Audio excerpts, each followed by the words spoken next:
Hello, Sofa Squad, and welcome back to the damn sofa. That right back there is the damn sofa, and that's our sassy sidekick, Mr. Roscoe P. Coltrane. He's hiding next to his pillow right there. I hope everybody is doing fine out there. Thank you for joining in for today's discussion. Now, what we're going to be doing today is kind of a different kind of a video or whatever.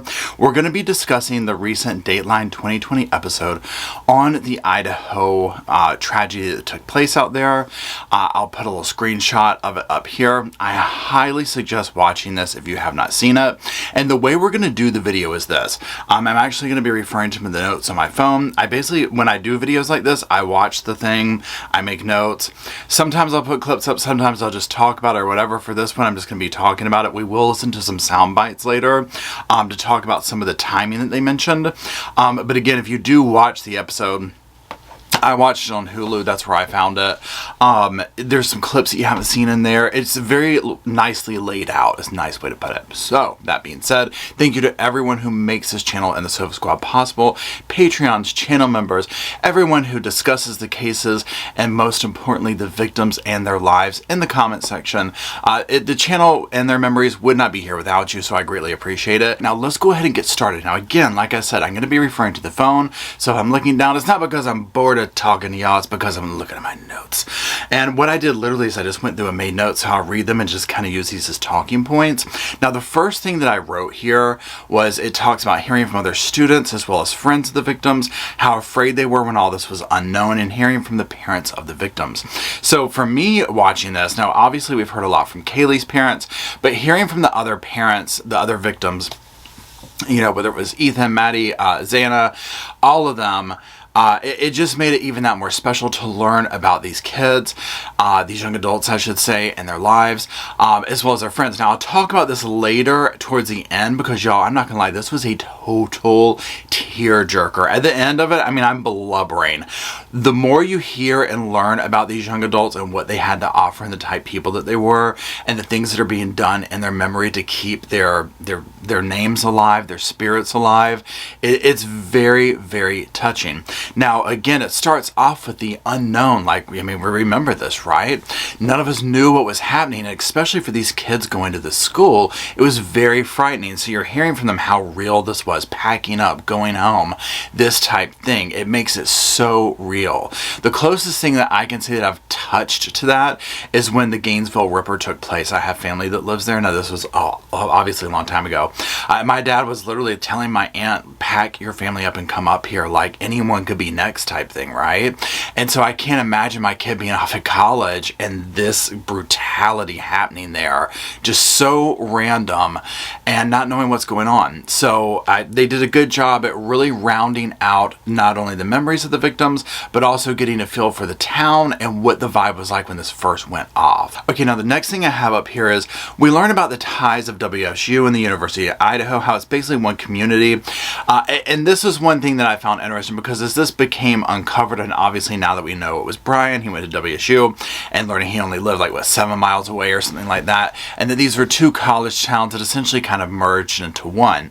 Now, if you follow me, you know I live in the Raleigh-Durham area of North Carolina, and we have 3 major universities here, UNC, Duke, Chapel Hill. We have a plethora of other universities that are also major as well, but when you're talking essentially like major sports names, I guess you could say, those are the 3, right? So this is a huge college area that essentially college life merges in every different area. So for me, I was like, okay, this gives me a better vibe of what that might be like. Of, okay, just because they live in these 2 separate areas, these people all know each other, they party together, that kind of thing. You might go to Idaho for, lunch and this kind of thing, or not Idaho, but yeah, Idaho, I guess. That type thing. So again, they really painted out this picture of what the vibe is like, what the town is like. Another thing they said is there's been no murder in Moscow in over 7 years, right? So this paints the picture. Not only is this, happened, but this level, I mean, this was like unheard of, right? Another thing I thought was interesting is this little area that the house is in. This was kind of known as Fratlantis, I believe they called it. Now here in this area, and I'm specifically talking about like Chapel Hill, I know like back in my time it was called like Fraternity Row. That's probably a generic name for every place, but it's literally where like all these like Greek houses are, sorority houses are, that kind of thing, all the off-campus housing, that type of a situation. And so this whole thing being depicted as, oh, you know, this is big party areas, this, that, and the other. I mean, they do show this. Like, yes, we see this in the Dateline show, that that's what's going on. But it also just paints another picture. Again, there's nothing wrong with that because these are college kids. That's what they do. They're at that age where they're getting out of the house. They're freshly 21, some of them, maybe not 21, but just turning 21 or have been 21 for a very short time. So this is like a whole new world to them, right? So being, you know, able to party and do this and stay up late and I mean, this is what they do, right? There is nothing wrong with that. Now, granted, when they took it to the extreme, and we do see this a couple of times of police being called for noise complaints, clearly you don't want to, you know, be a bad neighbor or whatever. I get that. But obviously this does not result in, you know, someone deserving to have this happen to them, that type thing. But no one ever thinks living like this or whatever that this could lead to that, because as we know now, there's this huge question of, has Brian been to these parties? Has he been there? But well, here's some information from some of the friends, people in the episode that I think paints a little bit of an answer to that. And one of those friends, what they say is, they're like, look, the people that were coming and going from the house always knew one of the people in the house. They painted it out like this was not, you know, just strangers coming and going. Now, we've seen videos and stuff like that of, you know, people showing, the cops showing up and people at the house being like, I don't know who lives here. Now, granted, are they given the runaround? We don't know, you know, but at the end of the day, I don't know how much of a true, just full on, full throttle party, crazy off the hook frat house this, or, you know, house this was. I do tend to believe the person saying like, look, they always knew who was in the house and all that, but again, it's hard to really tell when you get friends of friends and stuff like that, so who really knows? Only they will know that. Now, one really heartbreaking thing that we learn in this, and it's not just from this, it's been around, but again, they just, you know, bring this home in it, and I'm going to read from my notes here. You know, as Kaylee was to graduate in December, she was working an internship that was going to turn into a paid job, and she was going to be moving to Austin, and this is the first time since 6th grade that Maddie and Kaylee would be living apart. And you know, my heart just breaks for obviously everybody. Their story is so tragic, and in a sense it's like, my God, these two souls, you know, lived together basically their whole life, were always around each other, and left this earth, this plane, in such a horrifying manner. But I don't know if their souls would have wanted to have leave, you know, not in the horrifying manner, but leaving together, I think was something that their souls probably would have been okay with, just not in this way, and obviously not so soon and at the hands of a monster, right? So that part, you know, if they had to leave this earth on that way, well, at least they got to go together, I guess. But on the same note, it's still completely tragic. And then to hear that Kaylee had so much, not just Kaylee, but we're just specifically talking about her. I mean, she was right on the cusp of, I'm getting ready to start life. I am moving. I'm doing this new journey. You know, this, what was going to probably be scary for her, right? She's going to be away from everything she's known, Maddie, her family, the whole 9 yards, right?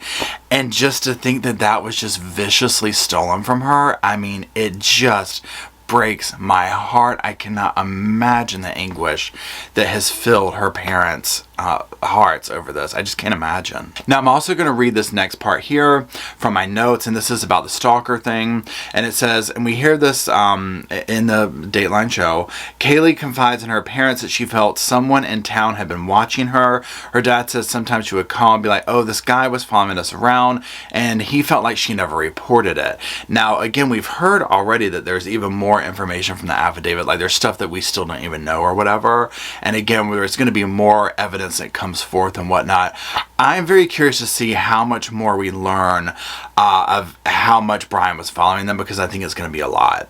And I do feel like she probably, now again, we'll never know because bless her heart, she's not here to tell us, you know, but I have a feeling he was tracking them a little bit more than just these pings on the phone, right? So I thought that was interesting that's brought up, but this is information that we've known, but just to hear it again.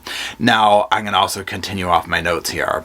That night, they go to the corner club that night, and this is like a very popular place, and hearing all the friends and people from town talk and paint this picture, and again, being from like this area, Chapel Hill, it helped me to better align of what it probably is like, because I can sit here and be like, oh yeah, this is like he's not here in Chapel Hill. If you know it, drop it in the comments. But like I could just kind of picture this vibe in Chapel Hill of, okay, everyone goes here, they do this is completely normal. You know, the Grubhub truck, or the food truck and all that. And I'm just going to continue with the notes here. It says it's a very popular place. It was a routine place to go. Ethan starts off off at a party with his sister and then meets up with Xana. So that whole thing where we see him at the truck, the girls at the truck and all that, and then everybody ends up at the house. Again, just heartbreaking seeing them interact, seeing them being themselves, enjoying themselves, being young adults out on a night of the town, but knowing what awaits them just sends chills down my spine. Okay, so then we see Kaylee and Maddie at the grub truck. You know, again, I just said, you know, they're getting their food. They get the service car to go home. Now we know that there's a whole thing of, oh my God, it was a guy in the car, but that's been disproven. By 2 a.m., everyone's in the house at home. Kaylee calls her ex-boyfriend multiple times, and everybody eventually goes to bed. Okay, so then I'm going to just keep reading my notes here. 11:58 a.m. a 911 call comes in. This is the call where it said a friend is unconscious. Officers later said they confronted a sea of silent students and they heard one word, dead. Kaylee's dad says they weren't stab wounds and they were like large punctures. Okay, so this is the part where there's been so much, you know, debate about the call and all this stuff. And I might actually do a video on all the different stuff about the phone call that was not made when she saw the person and whatnot, and how this went down and the unconscious thing and all that, because it's a whole deep dive, right? But I thought it was interesting that we heard this here of them saying this part of he approaches the word, you know, we hear the word dead. I cannot remember if it was the affidavit that I read this in that I'm about to say, so let's just lump this in as speculation, because essentially if it's not confirmed like that, like some solid thing, then it's, you know, we got to question it. But there was something about one of the girls, basically they were hyperventilating, one of them had passed out, and it was like that difficult to get words out, and that's why they were like unconscious, and that's why they told the 911 person that. And so when the officer shows up and all they can muster out is dead or whatever, so it's like they saw this scene in the house or whatever and got out and did whatever. Again, I'm not looking at notes for that. I'm just going off this, and I did not make those notes for this video. But this is what the person said in the Dateline thing about, you know, the officer showing up and all the students are silent and the word dead is what they hear. And then what the dad said about the wounds and stuff like that. Okay, so the Elantra lead. Let's talk about that. So, well, they talk about the Elantra lead. Now we know all about that, how all of a sudden it was like, bam. Now we'll get more into that here in a minute. And again, what I've done is just made notes as it goes. So if it seems like I jump, I just made a note and then jump to the next thing. It says, talk about online sleuths, slander, and the race to solve the case. So they go into this, right? And of course, as we see with so many of these cases, right, where there's especially in the beginning where nothing's coming out, nothing's this, everyone wants to solve this first, everyone wants to pin it on this person, whatever.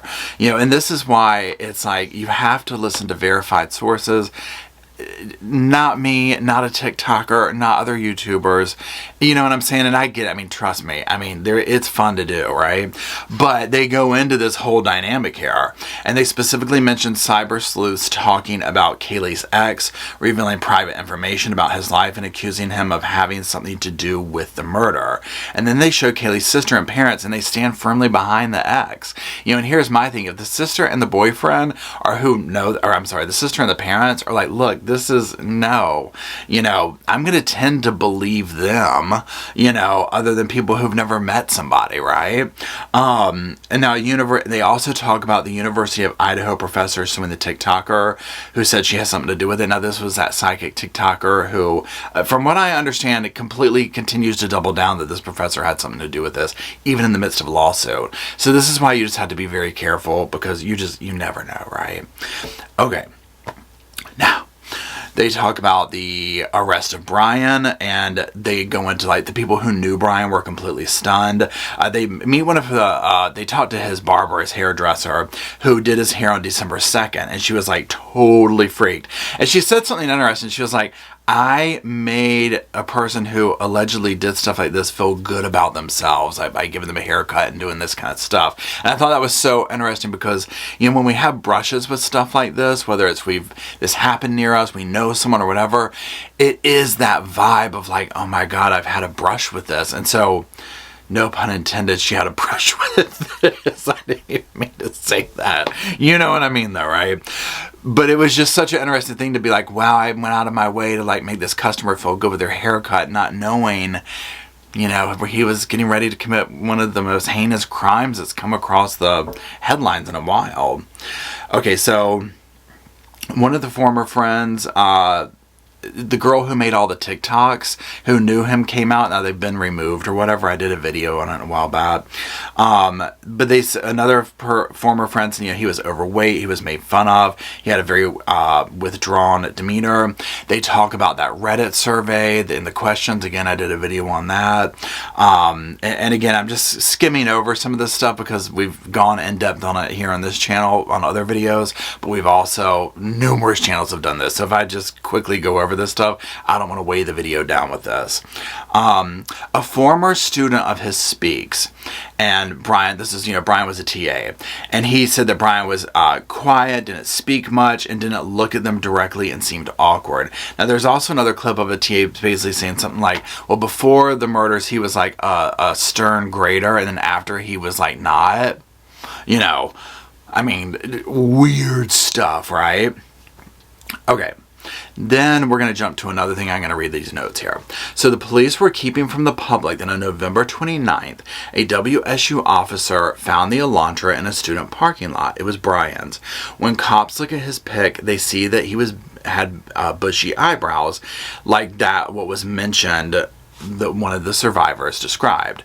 They go over the cops stopping him, surveillance once he's back home, taking the garbage out, pulling out neighbors. So essentially they go into this whole thing about very quickly they knew, they had Brian's name, right? They were watching him.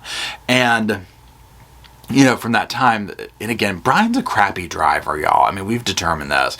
So when they got the place, got that, figured out, okay, this is Brian. We figured out, oh, he's been stopped recently. We got his phone number. We got his name. And this is how they start backtracking all this information and then just start following him and being like, well, hey, wait a second.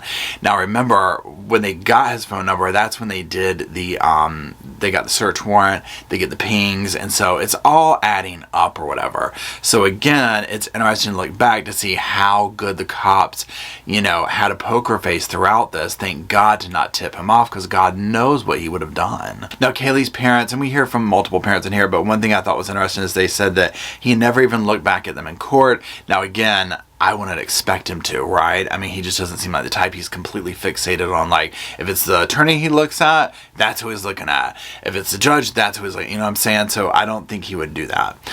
They talk about the affidavit. They go into this, you know, and how detailed it is and all the, I mean, it is. It's like, I mean, when you read this, you can't stop reading it. And they say that in the video.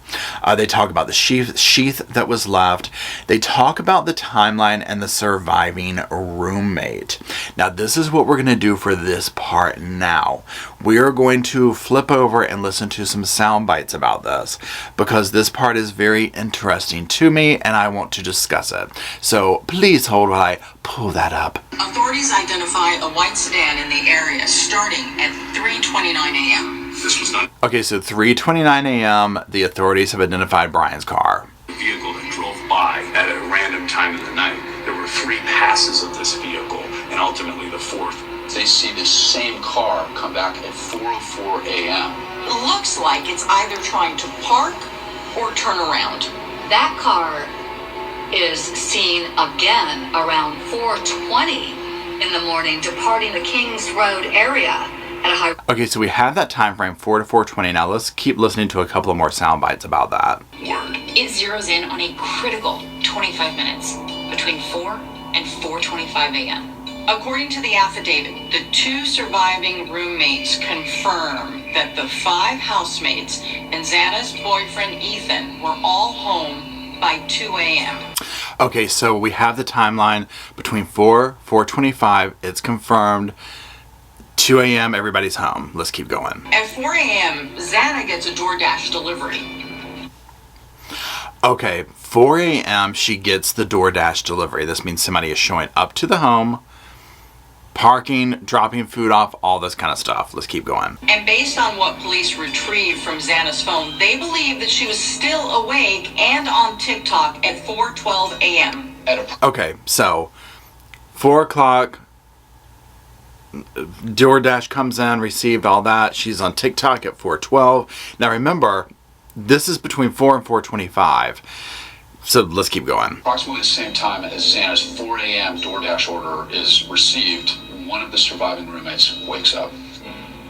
That roommate, whom the affidavit describes by the initials DM, tells police that she woke up because she thought that she had heard Kaylee playing with her dog. A short time later, DM said she heard who she thought was Consalvis say something to the effect of, "There's someone here."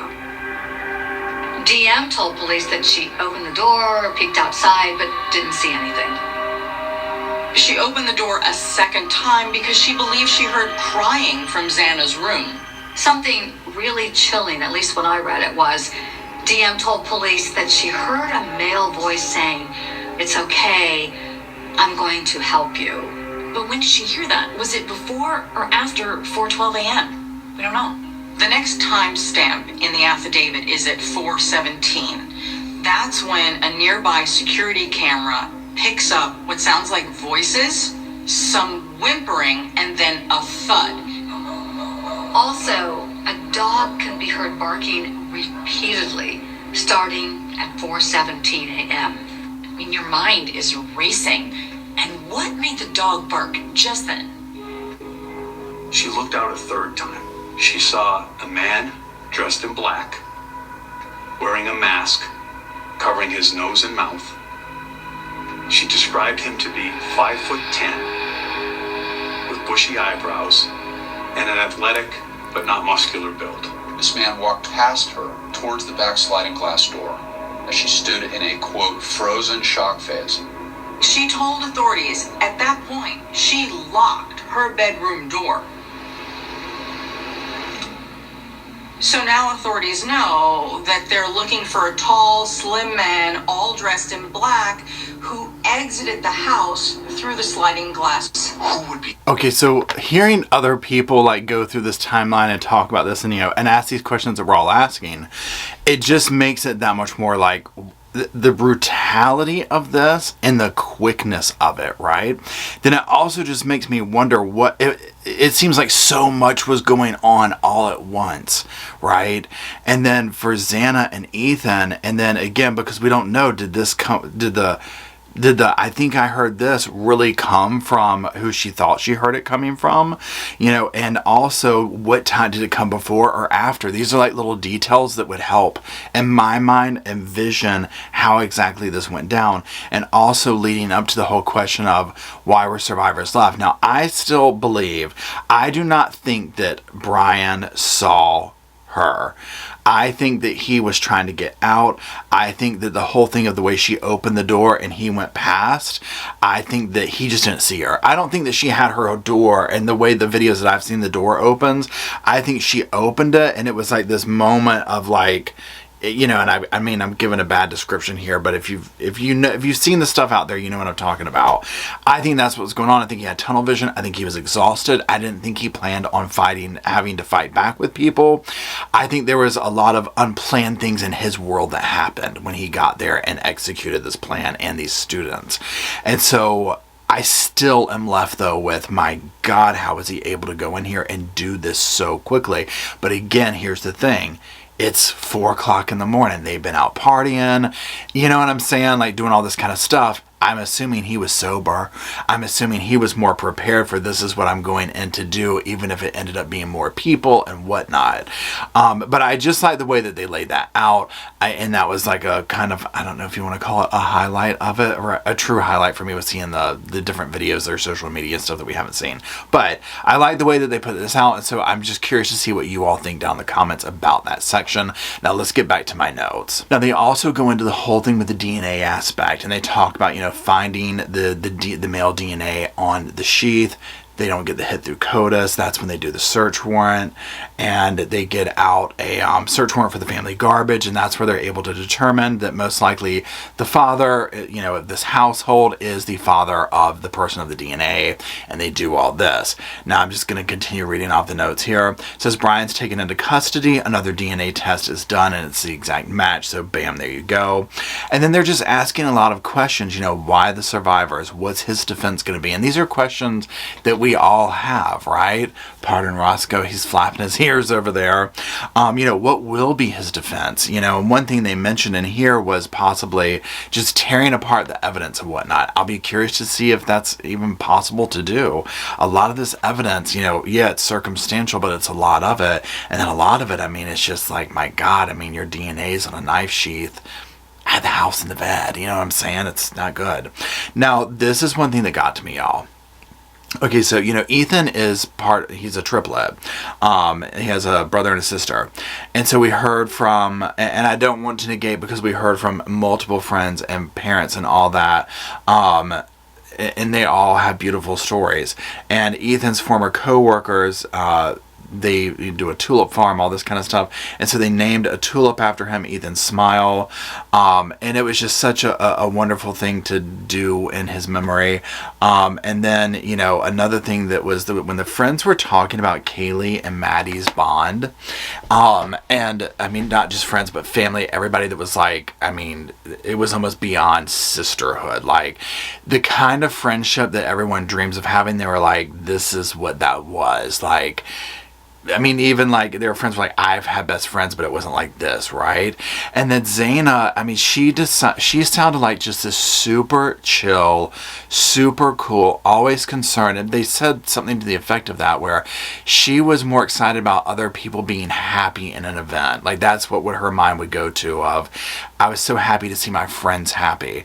And so all these beautiful comments and memories about them and showing them living and being alive in social media brought them to life for me. And I'm not lying, I was a blubbering mess by the end of this, y'all. Because again, when you see that in contrast to the brutality of the way they left this earth, and then you see Brian, who there is no emotion, that's this cold blank stare when you see him, and it's scary and it's creepy, and you just want to know why. That's the big question right now, and more information that comes out about him is just so like, what led up to this and why these kids. So we'll continue to follow it here at the sofa. I do appreciate you watching, and be sure to click the next video that's popping up now.